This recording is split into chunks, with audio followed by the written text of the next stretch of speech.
Of SHAMROQ, a transdisciplinary approach to extract regulatory text patterns. And before we get started, Dr. Perry just kind of laid out the groundwork here, but I'd like to certainly acknowledge my co-chairs, Dr. Mingle and Dr. Perry. They have been very, very instrumental throughout the years and late nights and reviewing papers and sending recommendations and calming me down when I got all of the feedback from the perspective from the reviewers. So it has been really a great journey. And thanks for, I know Dr. Urtas is not here with us today, but I'd like to thank Dr. Aquara and Dr. Zalmin for stepping in, and the Dean representative as well. Thank you, I really appreciate you being here today. Yeah, Dr. Zalmin is sitting in for Dr. Urtas. Yeah. Yes. Okay, a little bit about me. Well, my wife is here, Jima Cook, as well as my son, William Patrick, but I also have another son, Patrick Jr., and a grandson, Kingston Patrick, and they all took my name for that. And I'm originally from Alabama, so roll tide.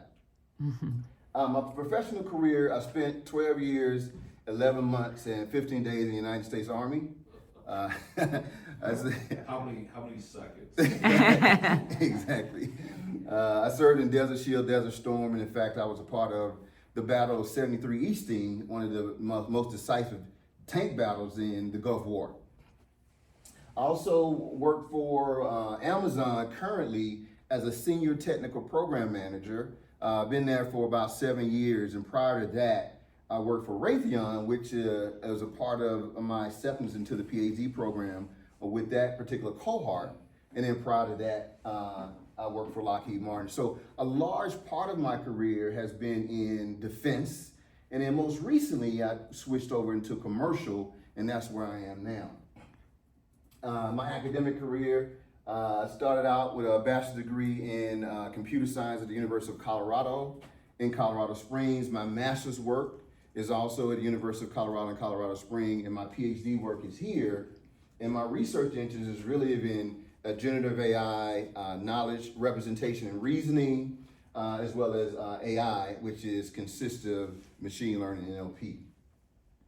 My community involvement, I am the publicity chair for the Software Engineering and Knowledge Engineering Conference. I've been there for several years now, and I support that particular conference as far as North America is concerned, and as well as the Multi-Ethnic Committee, which is the Garland Independent School District, which is a K through 12 organization, school system, and I participate with the MEC in Garland ISD. And then finally, I am the charter member of Kappa Alpha Psi Fraternity Incorporated at the University of Colorado, Colorado Springs. My publications, I recall Dr. Quoro back when I was taking his uncertain class said, test your ideas. And so that means that I needed to get out there and get past my fears and publish. And I was able to get an acceptance for the International Conference on Software Engineering in 2020. And that was the first opportunity for me to get in and test out SHAMROQ, how it would be received throughout the industry. And then several years later, I was able to expand the ideas of SHAMROQ and publish into the Journal of Software Engineering and Knowledge Engineering.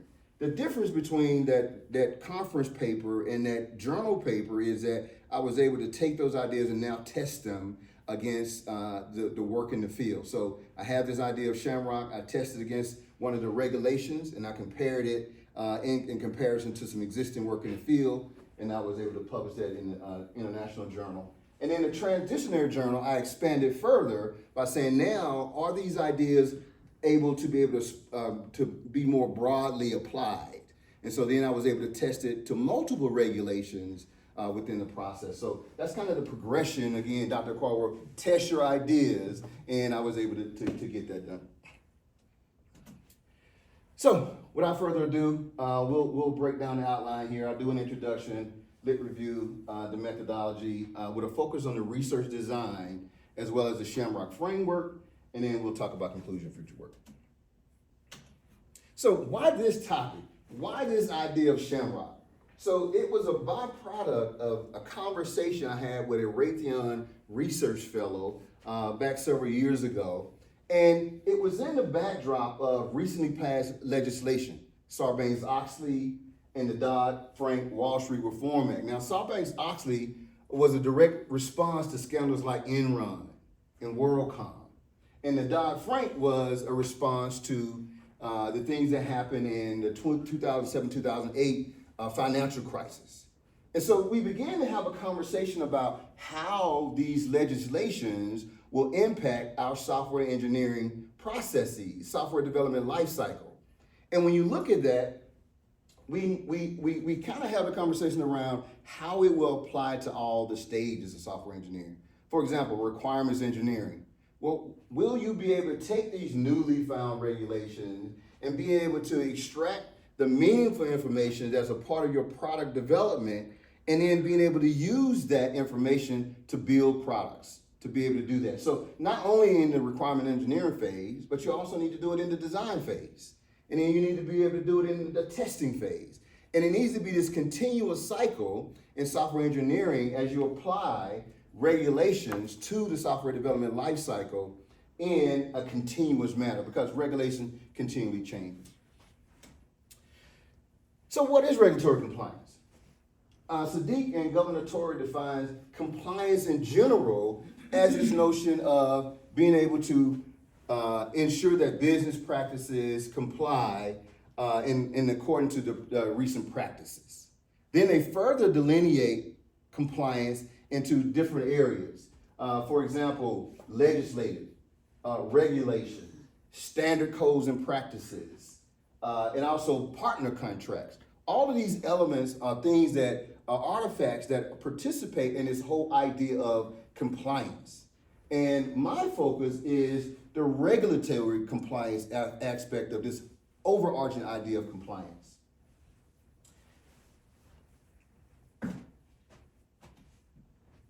So what's the impact of non-compliance? Well, if you look at the fact that recently that the FTC fined the makers of Fortnite $520 million for their violations of COPPA, which is the Children Online Privacy Protection Act. Now, Fortnite is a popular program. My son used to play it all the time. And so I'm very familiar with that. Also, when you look at Meta, which is formerly known as Facebook, they were fined $277 million for compromising 500 million users' personal data. And Google and YouTube were fined over $170 million for their violation of the COPPA Act as well. So you can see the impact of non-compliance is not something small, very significant for organizations to follow. So then, what are the challenges to being compliant? And so when you look at these authors, they talk about the fact that there's a different structure to the regulations that makes it hard for engineers or product managers or anywhere within the requirement space being able to extract the meaningful information out of that. When you look at Turk, he claims that regulations may complement, support each other in instances. They may overlap, or they may contradict each other in certain instances.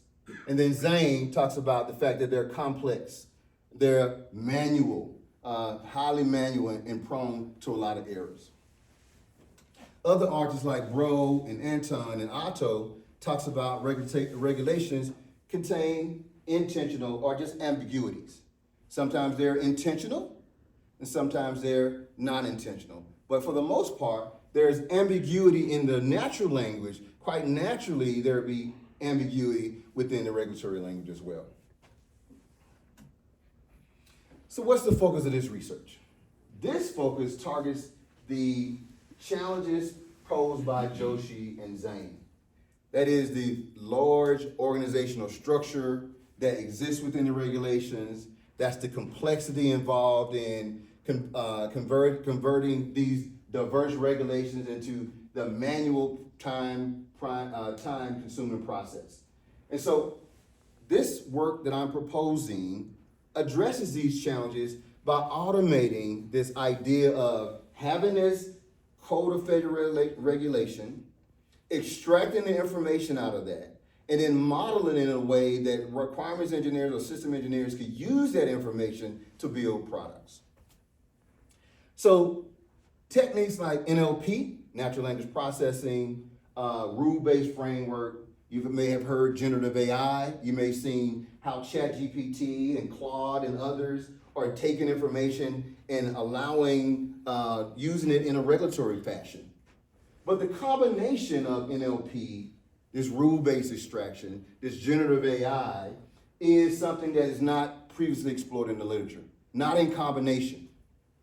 And so this presents a great opportunity for SHAMROQ to be able to apply these methodologies in a transdisciplinary way in order to address the problems of organizational structure of regulation as well as the complexity involved in these regulations.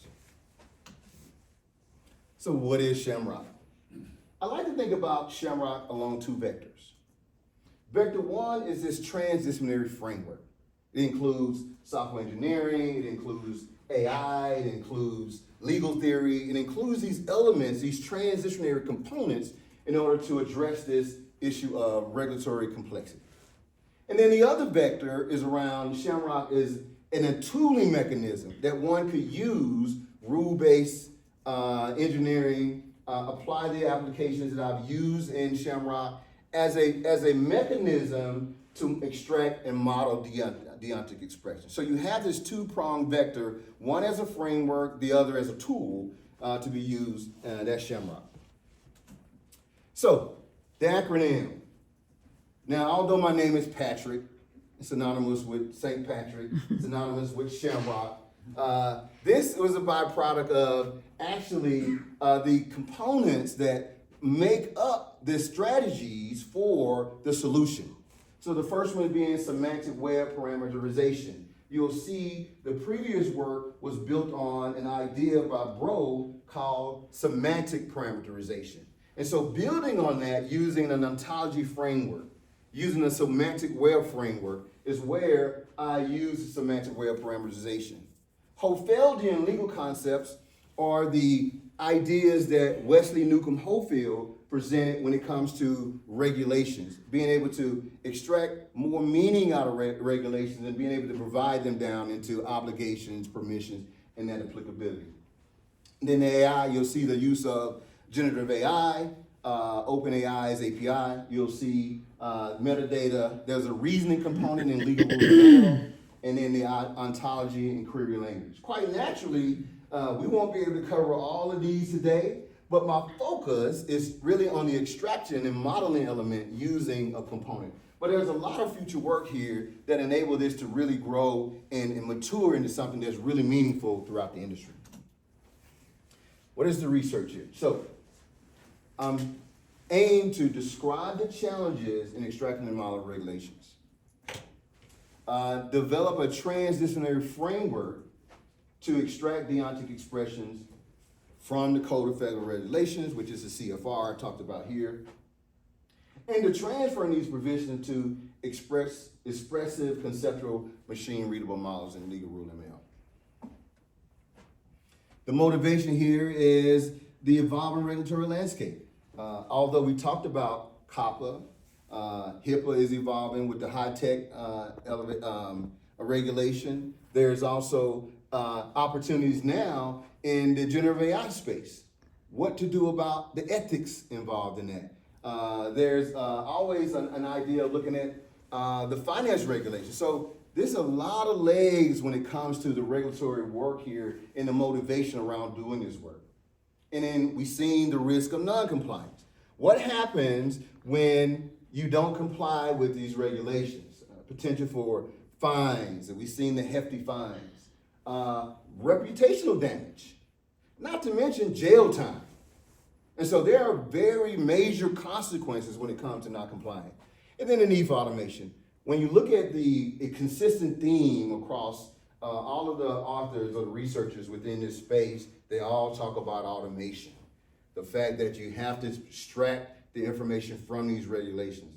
the fact that most engineers are not legal scholars, the fact that they're not legal practitioners. So where's that bridge? And that bridge is when you're able to automate in a way that be able to be compliant. And so we looked at 3 research questions. One is to be able to look at what we call the deontic expressions. Those are the obligations, permissions, prohibitions, and dispensation that are distributed across multiple titles.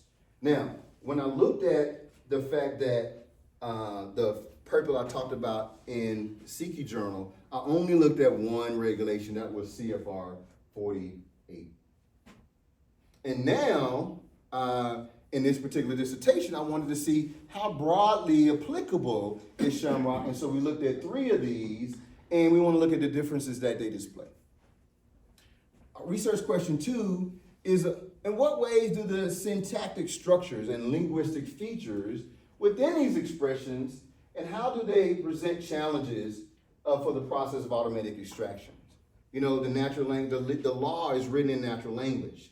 We know that there's ambiguity in the law. We know that certain words may present stronger obligatory questions. For example, the word must is a little bit different from may. The word shall may be a little bit stronger than must. So when we look at this language, how do these syntactic and linguistic aspects of the regulatory framework present these challenges? And then finally, how does the integration of the quantitative findings in research question 1 and the qualitative aspects in research question 2 influence the software implementation and the refinement of this work? And so we want to be able to take that information and then apply it for things we want to do in the future to refine this and build upon this. The significance here, as it stated here, is the potential to streamline the compliance process, to reduce the manual aspects, and in applicability in the industry, it would be able to add value to healthcare, finance, and technology. One of the interesting questions when I talk about my work to people is always ask the notion about artificial intelligence. How is that going to impact what you're doing? Because the things that I'm doing are rule-based. And my response to that is basically, you have some traceability with SHAMROQ. Whereas when you look at the artificial intelligence, at least the large language models and how they respond to questions and how they respond to solutions, there's likely or hardly ever any traceability. How did they come up with the answer? When it comes to auditing and when it comes to trying to understand how you get to a result, then you look at a solution like SHAMROQ, you can have that traceability. As opposed to looking at something like these large language models, how do you come and derive that? Now, it's not to say that you can't get there, but the work is directly related to the response. You can trace that. In academia, it can serve as an educational tool for enhancing legal understanding and compliance. If you can show to students that you can extract information from a set of regulations and you can derive what an obligation or a deontic expression, they now can be able to look at these regulations in a holistic way and learn from that. When it comes to the response of changes, they will be able to address that as well. So SHAMROQ provides this really foundational element for future of the advancement of regulatory analysis, as well as an opportunity to reduce what happens within the regulatory framework. So today, 2 objectives is develop this transdisciplinary framework to extract deontic expression and investigate the occurrence and uses of these expressions.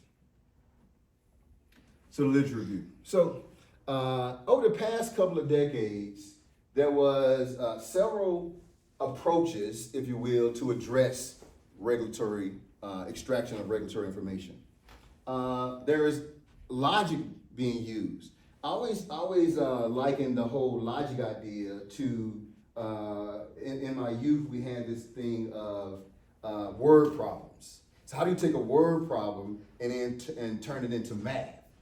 And so we were able to use keywords like is, being equal, plus, being addition, things of that nature. In a similar fashion, when you look at the regulatory framework, there are key words that also you can be able to use to create logic models, and these logic models can be deduced using the framework of reasoning. And so you have the derivation of formal specification. This is the use of description logic in another logic orientation. Goal-oriented strategies, where you take the overarching regulation and you say, okay, what can I extract from this, and say, here's the goal of this regulation, as opposed to saying, here's the direct meaning of this regulation. Now, there can certainly be some ambiguity or loss in translation when it comes to goals. Then you have production rule systems, as well as AI access control. But this research focuses on 3 areas of interest here, which is semantic parameterization, when I talked about BRO. We also focus on NLP, AI, and the semantic web. So all of these approaches over the last 2 decades are being used to address this idea of extracting deontic expressions. So what's the related work here? So the related work is BRO, and there's a lot of sources, a citation that BRO has. Because I would consider him, based on my research, one of the pioneers in this area. So my framework really followed his phased approach.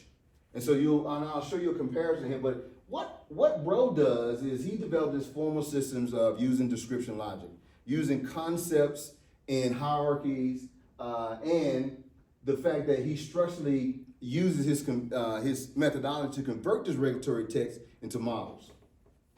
But the limitation of this process is that it's manual. Again, this consistent thread of this manual idea, and it's subject to potential inconsistencies because it's manual. That means if one person goes out and tries to make the interpretation and go from description logic, they may come up with a different result as a person 2 or person 3 because it's not automated.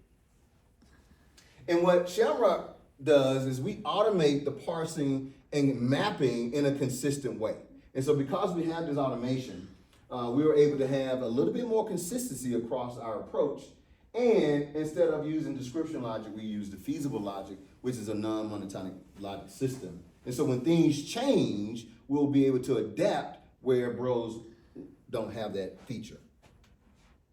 And so as I talked about this foundation that BRO laid that I'm using, where he uses logical formulas and description logic. I use the feasible logic, and I address the whole idea of what happens when a regulation changes. You get new information. Well, when a logic model is monotonic, you don't have that flexibility to do that. His format is in a description logic knowledge base. My format is in legal rule ML. Now, I have the advantage, of course, of legal rule L was not a specification until 2021. So I have the advantage, but at the same time, it adds a step forward in the field, and I'm taking advantage of that new standard. Step 1, he does manual disambiguation. I use NLP and co-reference. His grounding, he mapped nouns and verbs to description logic. I map statements to if-then structure. And so when you look at the legal rule specification, there's an area where you can convert this language into a rule, into an if-then statement. It makes it a little bit more concrete as opposed to just creating this grounding of mapping this into description logic. And then finally, we translate these rules into description logic or the feasible logic, and then we do the analysis in legal reason and conflict detection. And so the techniques that BRO uses is this dictionary and natural language pattern. I use NLP, generative AI, and legal rule ML. So that's kind of but again, BRO laid this foundation, and I just build upon that foundation to lay the groundwork for SHAMROQ. There's other NLP strategies out there. Dragoin uses the Stanford NLP. And so I talked early on about, Dr. Corwin, test your ideas. When I started out my first publication, I used the idea of NLTK, the Natural Language Toolkit. That was an early opportunity to actually use that to extract requirements for regulation. In my second and third publication, I looked at SPACY, which is an advancement in the natural language processing area, and it is more streamlined. It is more optimized for handling large-scale information. It is able to annotate with features like part of speech tags. It has an advancement in natural name entity recognition. So this SPACY library does add a lot more value, at least in my processing. Not taking away from their work, of course, but it does allow me to move this idea a little bit forward using the SPACY library. I also use OpenAI. In my research, I used 3.5, but now they're 4 in other areas, and I'll be able to use that and build upon that in the future. Another NLP framework, they extracted construction regulations into compliance, which was also focused and had really good results on their process, but it didn't look at anything that was significant. It looked at a small fraction of the regulation, as opposed to I looked at the entire CFR. I parsed the entire CFR 16, public welfare, and did the entire extraction of CFR 45, the entire CFR 48. All of these regulations, I actually parsed the entire ones, as opposed to just a snippet. And then Joshi and Saha's framework, they merged semantic web with artificial intelligence. Now, again, I talked about this notion that AI provides basically a black box. You really can't tell what's happening behind the scenes. You have to trust the process. My son knows that, trust the process. But in this particular instance, you really don't have any type of traceability. And the fact that they summarize the regulation as opposed to taking the work word for word per revision. So you can imagine if I were to give you a story and you were to summarize the information, maybe brevity, and you may miss some details, as opposed to doing something that's expository, which tells you kind of almost line by line what's happening throughout the process. And this is some of the things, or at least the differences between what I'm doing in SHAMROQ as opposed to what Joshi and Shaha's done in their work with the semantic web in their AI models. There's also Fresconi and Governatory's framework. Now, I must admit, these authors were instrumental in creating the OASIS Legal Rule ML framework. And they were used the web ontology language. I know it's WOL, but it's actually called OWL in the semantic web world. But they use the OWL ontology as opposed to legal rule ontology, which the difference here between what I'm doing and what they did in this work is that I'm using legal rule ML for modeling, and it's directly specific for legal frameworks. OWL is more of a generic framework that can be applied to many domains, but this legal rule ML is specific for legal. And what we're doing is regulations, and that's why we are using legal rule ML. So there's been decades of progress over this time frame looking at this regulatory text complexity. The common challenge or the common thing is, you see, most of the work is manual. And it needs domain expertise as well. There's a lot of a lack of empirical validation. One of the challenges I ran into was getting an attorney to actually validate the actual work. And so in the future, there's a couple of strategies I'll use to make sure that we can have this consistency. There are administrative rulings within the regulation framework. There's also court rulings that you'll be able to use. So although I may not have access to a lawyer yet until maybe I get a little bit bigger and SHAMROQ blows up, I'll be able to use the current data, if you will, which is the legal framework of court rulings. Here's what the decision of the judge say. Can I extract something from this decision that says, yes, my analysis of this regulation lines with the judge? There's administrative ruling where they're saying, here's the definition of what these legal regulations are. And so I can take those administrative rulings and says, here's my extraction of the rulings. Do they map one-to-one?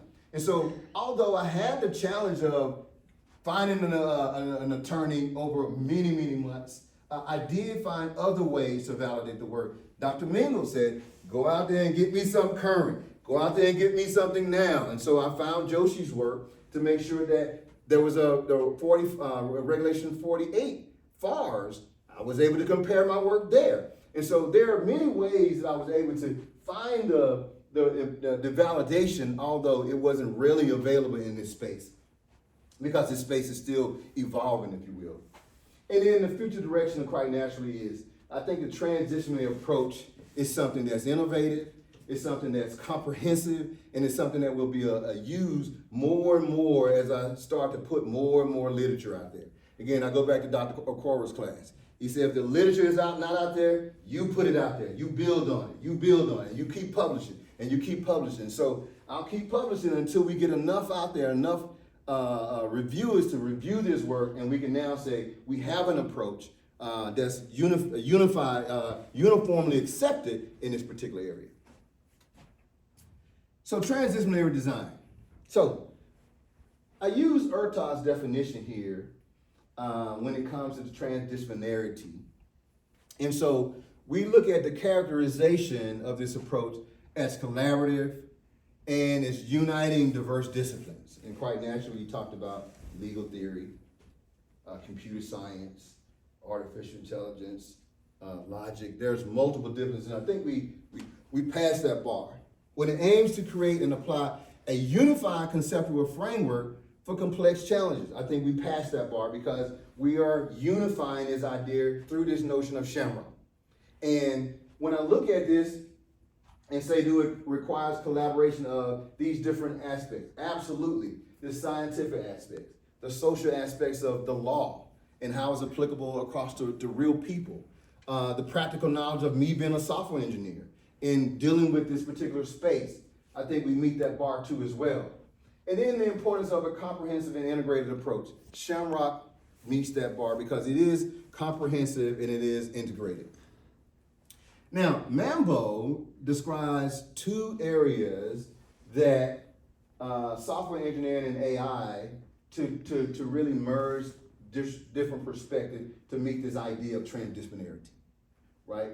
And so, and he claims that to make knowledge and innovation more synergistic and more complementary, just those two fields. And I say we go a little bit further, right? Not only do we use software engineering and AI, but we also merge together legal theory in the fact that we look at normative statements in these Hofeldian classifications I talked about. We combine logical formalisms, deontic logic, which is an advancement, really an advancement in modal logic, which really tag these ideas of obligation and permission. And the feasible logic is non-monotonic.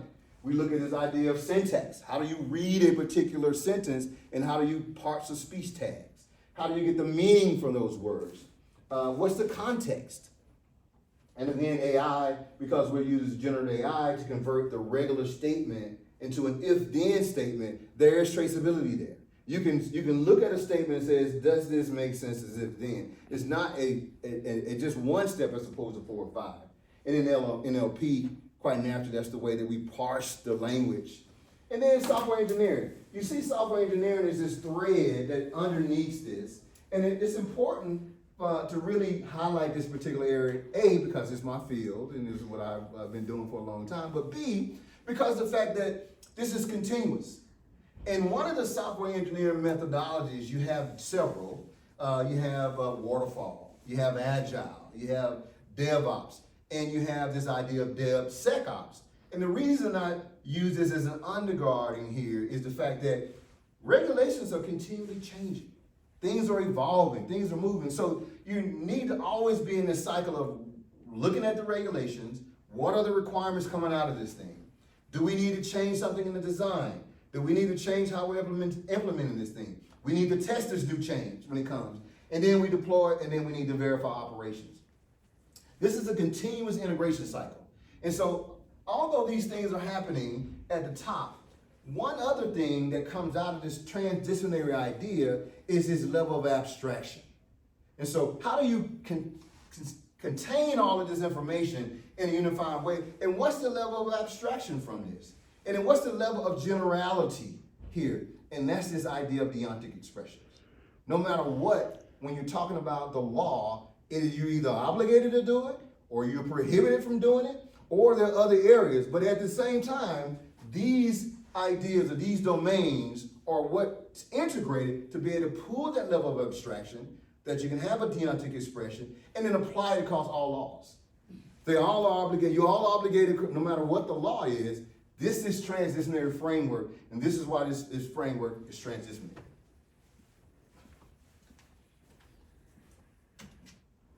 So methodology, so the research design.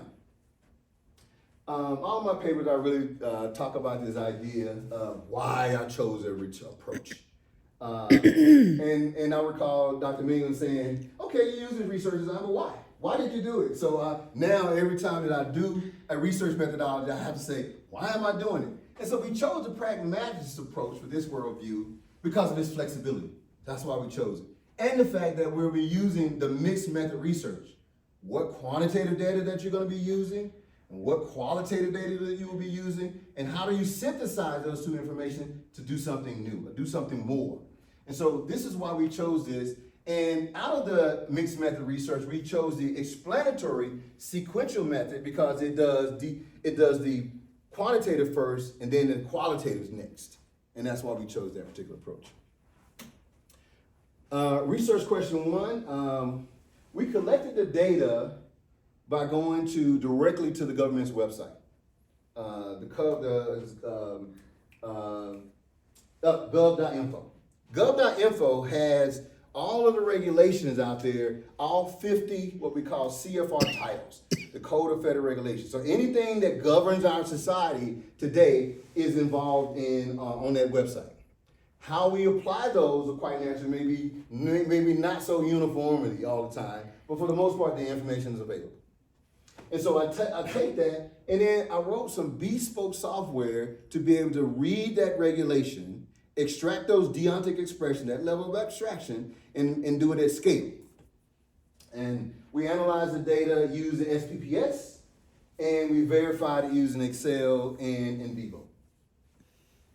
For RQ2, research question 2, we looked at in vivo, the newest version. Now I got the version before I found out that it was available on TTU. Well, at any rate, we use that for that particular part. And then we synthesized the data. We looked at the integrated findings of RQ1 and RQ2, and to get what can we do in SHAMROQ for future improvements. So here's a example scenario. I try to look at the fact, okay, you got this thing, it's transdisciplinary, it does these wonderful things. Give me an example of how I would use this thing, right? And so when you look at the Children's Online Privacy Protection Act, you saw that Fortnite was charged $520 million. So we need to at least address this particular one. And so imagine that you were a digital service provider, you had a website or you was doing something, and you wanted to launch a new online platform targeted at children. And so the law says that you must get parental consent. And so SHAMROQ would be able to look at this, read this regulation, extract the deontic expressions, as I termed the other moments ago, is whether you're obligated, whether you're prohibited from doing it, or whether you have privileges in areas to do it. And then I would enrich the text with linguistic features. Well, what does that mean? So that means that I would take a look at this provision and I would be able to say, okay, here is the person that's responsible. Here's the person that's actioned on this particular regulation. And here are the parts of speech that makes this regulation usable. And so convert this into an if-then rule. Well, now I understand the provision. I've extracted the meaning of the information. Now, if you don't get parental consent, then you cannot use the particular website, or you cannot allow children to use that website. And so that's the purpose of the if-then statement. Now that we've extracted the information from the actual regulation, now that we understand what you can and cannot do, we put a rule in there, and then this rule is then transferred into legal rule ML so that in our system, a computer can use this to build their application. Now this process of extracting and modeling takes place over multiple phases. So let's take a look at each one. So the first one is pre-processing. And so as I mentioned, we went to the gov.info website. That's where the regulations are listed. I selected the most recent versions. Now, as I mentioned, regulations change all the time. In fact, when you go out to CFR.gov, you'll find out that they're changing, updating these things every year. On a quarterly basis, they look at certain titles. So this is a constant evolution. And so being able to have some type of mechanism that alerts you is also be useful, but I'll talk about that in future work. But at any rate, we take this, CFR is distributed in multiple files, PDF, text, XML. I chose to use the XML file because of its structure or semi-structured nature. I will be able to extract the information from that. So that means parse each individual file, not just a segment, the entire file of the CFR, which is written in over multiple volumes. So it's not just one main file, there are multiple volumes per CFR. And so I would go over those multiple volumes, and then I would break it down into normalization and segmentation. Now, normalization is where you would extract the file into parts. So all of these sections and subsections within the XML file, there's a section number that tells you, oh, here we are, we have a section. And then there's a title for that particular section. Oh, this section number is entitled this particular element. And then the text associated with that. That is the normalization that happens because of all of this data is not required. I only need the information that is associated with the regulation. So I normalize the data in that way. And then the next one is called segmentation. It is where I divide the data set into manageable portions. So now I can be able to take each individual text and then break down each sentence. So it's no longer this idea of summarization. What is this regulation saying in general? It is, what did this provision say? Then what does the next provision say? What deontic expression is involved in it? So it's reading the entire file of that particular section, and then I output this into a pre-processed file, so now it can be analyzed. And so the next phase is analyzation, and then this is where I read in this pre-processed file. I store it into what we call a Python data frame. And this data frame is just a spreadsheet, but it's a spreadsheet in a manner that can be parked and read and used by software to be able to extract the key pieces of information below. Again, I talked about its section number. It's the regulation identifier. I talked about the subject. It's the association of this topic to that particular section number, and then that text, and then we analyze each line of that text. And then the next phase here is where we actually break this down into these two components, these statement level concepts and these phrase level concepts. As I mean, I leverage Bro's ideas here because, again, he's a leading voice in this particular area. And so he breaks these down into these two areas, statement level concepts where you use rules that says, is this sentence an obligation? Or is this sentence a prohibition? Are you prohibited from doing something? And then we use rules in order to do that. And then secondly, we break down the phrase level concepts, which is we just tag using the linguistic features. And then finally, we convert the statements into if-thens using OpenAI, as I mentioned earlier. And then finally, we model it using Legal Rule ML. Now, Legal Rule ML, again, is a most recent standard, and I say recent, over the past 3 years. I think it was published in 2021. And we use this idea of Minsky's frames. So this translation between the actual text that I extract from the XML file and then going to Legal Rule ML directly doesn't allow the flexibility for changes, because once I develop something specifically for a Legal Rule ML, it may change. And so what I did was put this mediator in here as frames. And so this frames is a construct that maps to the version of Legal Rule ML. But if the standard changed, whatever the standard change here, I have the flexibility, if you will, to change out the frame that's associated with this. This allows me for versioning. This allows for tracking of the legal rule ML modifications as they change. It allows for me to be able to enhance this with metadata over here in the frames to be able to do the mapping. So this frames idea was the idea of taking the text from strictly from the regulation and then to like a landing place where you can say, okay, now I can convert the data, can massage the data, and then take it over to the final representation, which is the legal rule ML.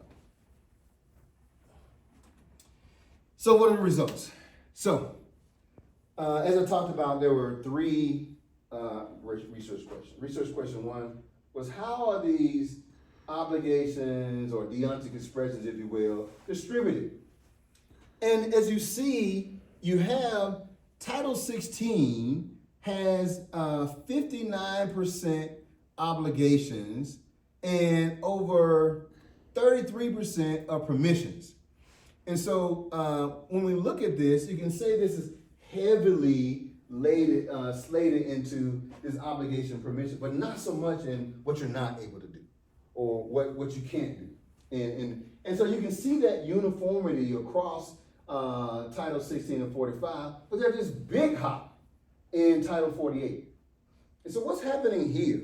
Well, when you look at the FAR's regulations, it's really around government. And so you want to be a little bit more prescriptive, more strict, if you will. And so you see a higher number of obligations in this particular regulation because there's not so much flexibility as in Title 16 or 45. But you do see an increase here, which is where the healthcare law is. And so as you can see, when it comes to the number of obligations that's basically mandated, you must do or required to do, you'll see a higher number in obligations in there.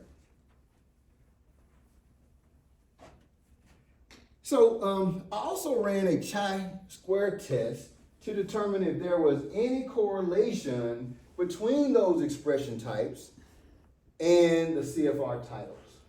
And the null hypothesis was, of course, there was no association. And then the alternative hypothesis that there was a significant association. But our analysis revealed that there was a highly significant p-value of p less than 0.001.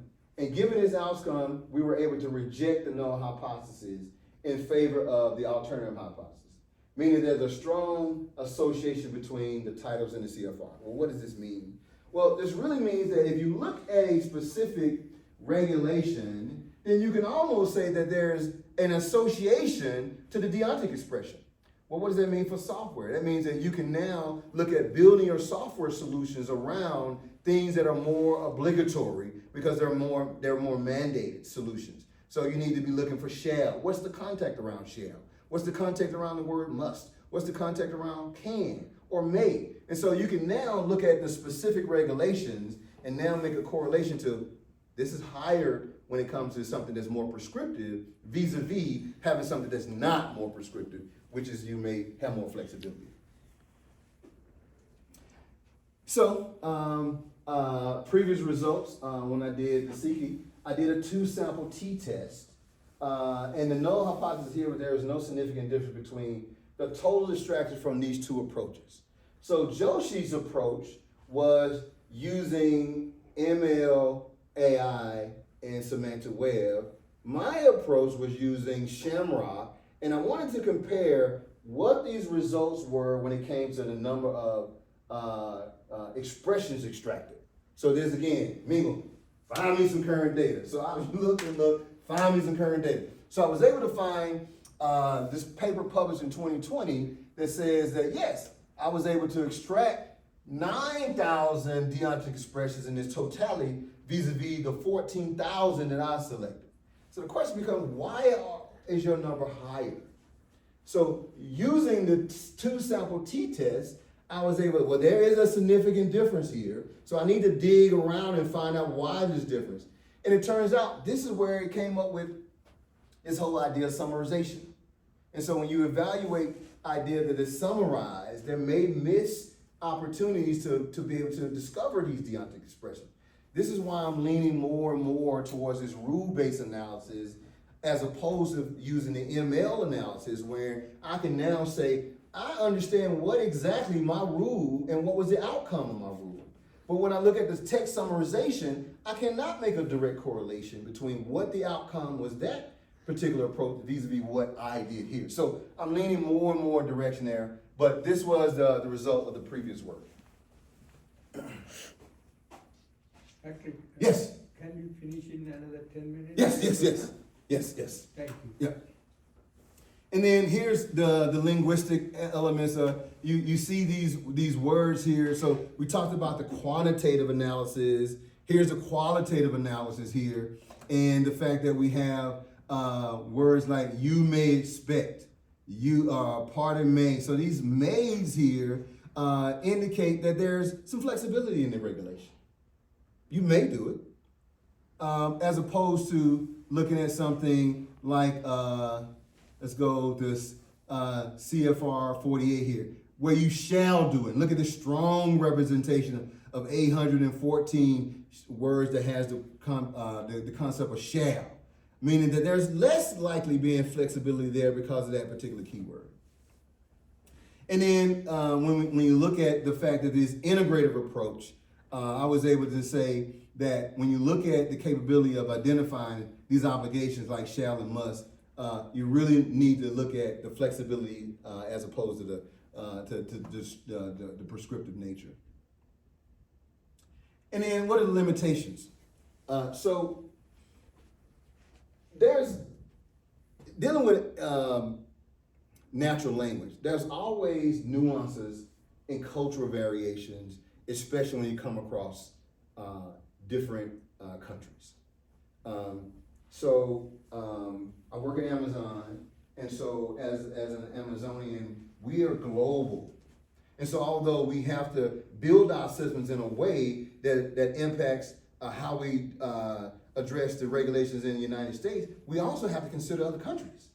And so we can't build a solution for each individual country. So we have to build solutions where they are uniform. So we have to really, at least in my approach, I have to really look at the language variation, the cultural variation of the meaning of the word. So we struggle in that area. And use accessibility concerns. Although I'm using OpenAI and generative AI, I think it may be limited when it comes to people that have non-technical backgrounds. And then the frequent references to other sections. There's a cross-reference nature of regulation. It may refer to other sections, things of that nature. So we still have to work in that particular area. Well, in conclusion, software engineering, AI, and linguistic is the transdisciplinarity of this. I did automate the extraction of deontic expression. I transformed this into legal rule ML using the concept of frames to legal rule ML.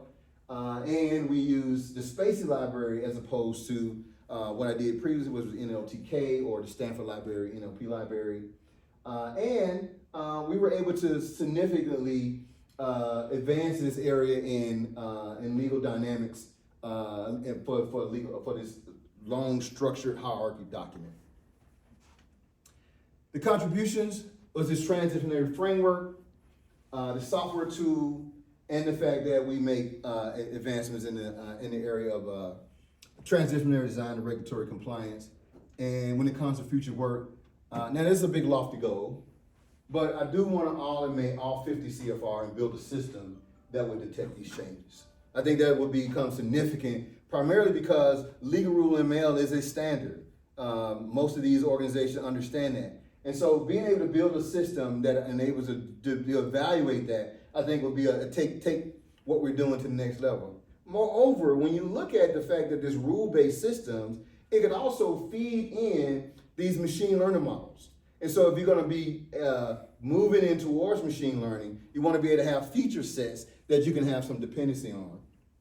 And then, quite naturally, refine SHAMROQ's ability to differentiate these keywords and these modal verbs and the strength of whether or not something is weaker or stronger. And That's it. Okay, Thank you very much. thank you. Thank you.